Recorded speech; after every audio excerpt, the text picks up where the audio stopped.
Let's take a look at the roles and responsibilities that leaders play when they work in a child care center or child development center. The first question we need to ask ourselves is, who works in the early learning setting? This will help us determine who the mentors are and who they are mentoring. In our chart here, we can see that there are program directors, educational coordinators, head teachers, classroom assistants and aides, and non-classroom staff. Non-classroom staff would be bookkeepers, cooks, maintenance people, and custodial staff. So when we look at these individuals and we ask ourselves who qualifies as a mentor, a lot of it depends on the program that is being examined. Different programs have different structures, and so the head teacher is in one center may supervise a classroom assistant, while the head teacher at a campus site may supervise several classroom teachers, classroom assistants, and a student worker as well. A program director can sometimes be in a tricky position. They are supervising the staff and actually supervising an entire program, which may even occupy more than one site. But in addition, they want to help their employees grow in the positions they are in. It's a balancing act between mentoring and supervising, but we'll talk a little bit more about that later. When we talk about mentoring, a program director watches all of their employees and looks for ways they can encourage the employee to develop in their skills. A large part of a program director's day could be spent in supervision.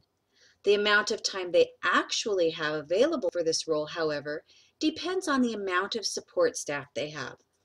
If a center director or program director is the bookkeeper as well as lead teacher, the amount of time they have to actually supervise and mentor their employees may be significantly reduced.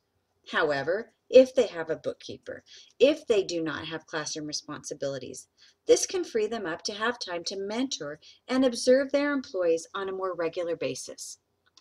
Ideally, supervision and mentoring are two different things, but many times they are joined together. And while a director should do annual evaluations, they can also step more clearly into a mentoring role by observing throughout the year and taking opportunities to share and reflect with their employees on what they have observed. An educational coordinator has a more narrowly focused position at the center.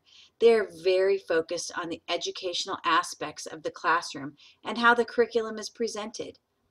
Depending on how a center is set up and the responsibilities that are given to an educational coordinator, he or she may be the main mentor in a program. They need to take care to ensure that they are approachable and are willing to work alongside the classroom teachers. With the right training and approach, an educational coordinator can be a very strong mentor in any program. Sadly, many programs do not have the funding to hire educational coordinators, and so that position also rests on the program director.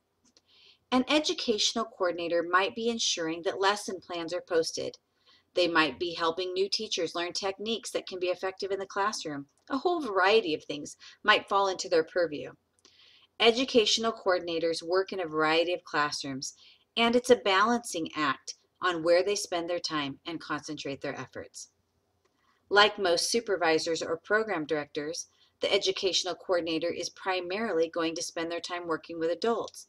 However, head teachers are spending the majority of their time working with children. Lead teachers also have supervisory requirements or responsibilities in the classroom. Depending on the particular program, a head teacher may supervise more than one classroom. They may have multiple teachers or classroom assistants that work under them. At a college or university laboratory school, a head teacher may also supervise student workers and students that come in to do their practicum hours. One of the hardest things about retention in the field of early childhood education is that many people are promoted because they are very effective classroom teachers. They are promoted to educational coordinator positions and program director positions without receiving strong training on how to be a mentor or supervisor. This actually is devastating to their career development because many burn out and feel they don't have the skills to be adequate in their position. So what's the importance of establishing mentoring relationships in all of this?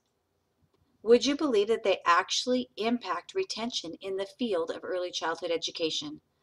Building relationships has an impact on staff retention. If an employee feels supported, if an employee feels their needs are being met, and if they feel like they have a place to turn, they're less likely to leave. Higher education is an indicator or a factor in retention. Higher education generally leads to higher wages, which is also a factor in retention. No surprise there, right? However, where does mentoring fall in this? In their observation of mentees, a mentor may recognize that an employee needs more training in a particular area and could recommend this. As the employee continues to further their education through the encouragement of the mentor, the likelihood that they will leave their position is reduced. As mentioned earlier, there is a relationship between mentoring and supervising, and it's not always easy to distinguish between the two. Supervisors are often the only mentors that an employee may have. At the same time, the supervisor wants to help their employees develop their skills as a teacher or as an assistant and to progress in their professional development. Nevertheless, they are also called to be supervisors, and in some cases, they must discipline and ultimately terminate an employee that they have mentored. It can become a huge emotional conflict and really causes stress on the part of, obviously, both the supervisor and the employee. This is why I mentioned that it's important for a supervisor to be growing as a mentor. Also, supervisors should look for mentoring programs that are available in their area.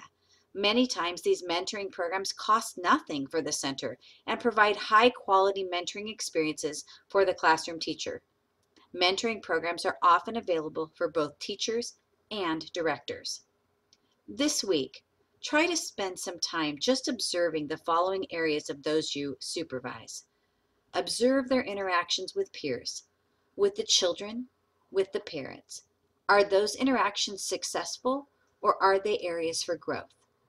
The roles and responsibilities of mentors and supervisors are challenging, but when fulfilled effectively, can have a huge impact on the quality of program at a center.